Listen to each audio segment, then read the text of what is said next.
Somo maalum. Somo maalum.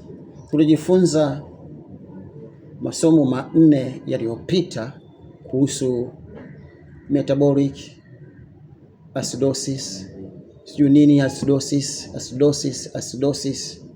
Lakini acidosis ni nini? Acidosis ni hali ambayo mwili au damu inakuwa na asidi nyingi.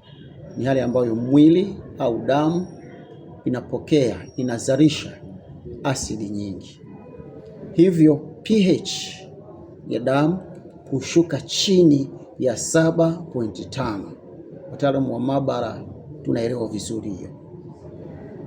Kwa hiyo ikishuka chini ya 7.5, hii acidosis, pH ya damu husababisha kuongezeka kwa acid au husababisha kupungua kwa alkali, yani bicarbonate mwilini. Kuna aina mbili kuu za acidosis. Aina ya kwanza tulijifunza kule nyuma ni metabolic acidosis.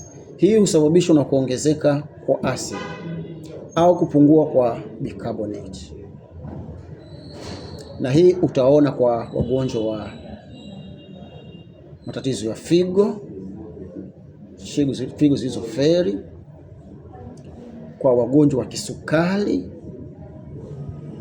diabetic ketoacidosis, au kwa wagonjwa wanaoharisha sana. Na aina ya pili ni respiratory acidosis. Hii pia husababishwa na mwili kushindwa kutoa hewa ya carbon dioxide. Na mwili ukishindwa kutoa hiyo hewa ya carbon dioxide itasababisha PODP. Tutajifunza hapo mbele kuhusu PODP. Lakini itasababisha pia pumu kali, asma, pumu kali.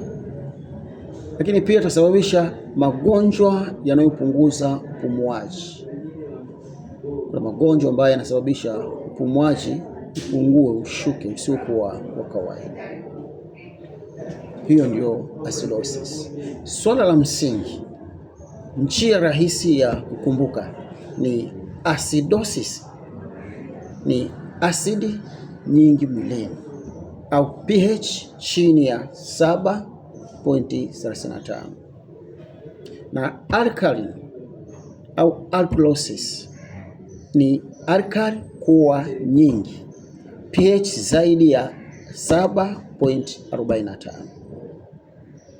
pH kuwa nyingi zaidi ya 7.45.